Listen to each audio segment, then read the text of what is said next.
আজিৰ দিনটো সঁচাকৈ মই বহুতকেইটা কামৰ আজি আৰম্ভণি কৰিছোঁ। মোৰ সঁচাকৈ বহুত ভাল লাগিছে। ৰাইজে মোক দুটা নিৰ্বাচনত বিপুল ভোটত জয়যুক্ত কৰি দিছে, বিশেষকৈ চন্তলি অঞ্চলৰ ৰাইজ। তেওঁলোকৰ কাৰণে কাম কৰিবলৈ পাই সঁচাকৈ মই আনন্দিত হওঁ আৰু মোৰ দায়িত্ব বুলি মই ভাবোঁ। তো আজি মই ৰাতিপুৱাৰ পৰা প্ৰায় 3টা কামৰ আধাৰশিলা স্থাপন কৰিলোঁ। প্ৰথমতে মই চন্তলি আঞ্চলিক কলেজত এটা প্ৰিন্সিপাল ৰুমৰ অতি প্ৰয়োজন আছিলে। সেই ৰুমটোৰ মই আজি আধাৰশিলা স্থাপন কৰিলোঁ। লগতে তাতে আমি পঞ্চায়তৰ জৰিয়তে এটি 15 ফাইনেন্সৰ 7 লাখ টকাৰ এটা চাইকেল ষ্টেণ্ড দিছিলোঁ, সেইটো মই আজি কৰিলোঁ আধাৰশিলা। আৰু লগতে আমাৰ নাছিমুদ্দিন মেম'ৰিয়েল হাইস্কুলৰ এখন স্কুল বহু ভিতৰুৱা অঞ্চলত, ইয়াত ফ্লাড এফেক্টেড এৰিয়া, কিন্তু যথেষ্ট ছাত্ৰ ছাত্ৰী ইয়াত পঢ়া শুনা কৰে। এটা শৈক্ষিক পৰিৱেশটো খুব ভাল, মাটিকালিও যথেষ্ট আছে। তো ইয়াতে ষ্টুডেণ্ট প্ৰায় 300 ষ্টুডেণ্ট ইয়াতে পঢ়া শুনা কৰি আছে, কিন্তু ইয়াতে ক্লাছৰুমৰ বহুত অভাৱ। তো এই ক্ষেত্ৰত ৰাইজৰ দাবী আছিলে, ছাত্ৰ ছাত্ৰীসকলেও মোক বহুতবাৰ কৈছিলে যে এটা এডিশ্যনেল ক্লাছৰুম লাগে। তো আজি মোৰ MLA ফাণ্ডৰ পৰা ইয়াত প্ৰায় 7 লাখ টকাৰ এটা এডিশ্যনেল ক্লাছৰুমৰ কামৰ শুভাৰম্ভ কৰিলোঁ।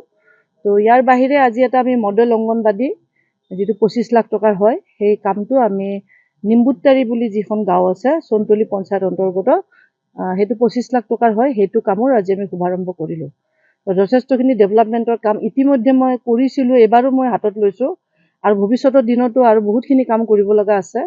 ৰাস্তা ঘাটৰ সমস্যা বহুখিনি সমাধান হৈছে, কিন্তু আৰু বহুত কৰিব লগা আছে। ইতিমধ্যে আপোনালোকে জানে যে বকৰ পৰা চমৰীয়া আৰু চমৰীয়াৰ পৰা চন্তলিলৈ প্ৰায় 25 কিলোমিটাৰ ৰাস্তা ৱাইডেনিং আৰু বহলীকৰণ আৰু আপগ্ৰেডেশ্যন ইতিমধ্যে আমি এইটো কৰিছোঁ।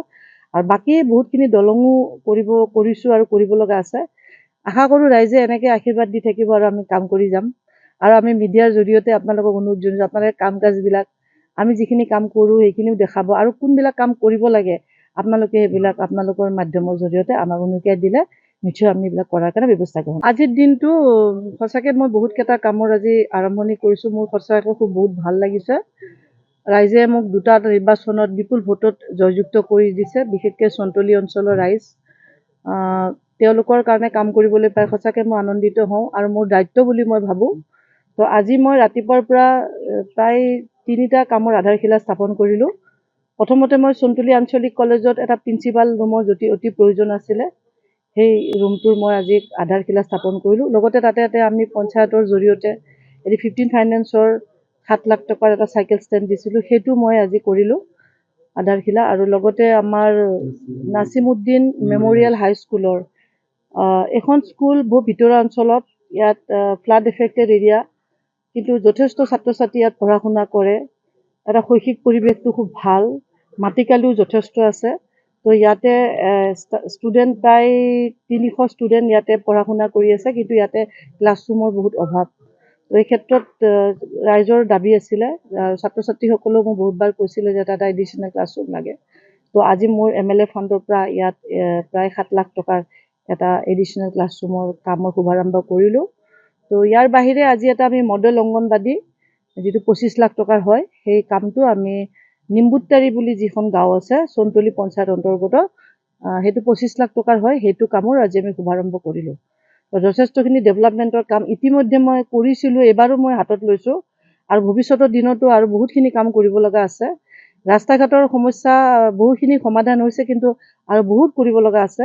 ইতিমধ্যে আপোনালোকে জানে যে বকৰ পৰা চমৰীয়া আৰু চমৰীয়াৰ পৰা চন্তলিলৈ প্ৰায় 25 কিলোমিটাৰ ৰাস্তা ৱাইডেনিং আৰু বহলীকৰণ আৰু আপগ্ৰেডেশ্যন ইতিমধ্যে আমি এইটো কৰিছোঁ। আৰু বাকী বহুতখিনি দলঙো কৰিছোঁ আৰু কৰিব লগা আছে। আশা কৰোঁ ৰাইজে এনেকৈ আশীৰ্বাদ দি থাকিব আৰু আমি কাম কৰি যাম।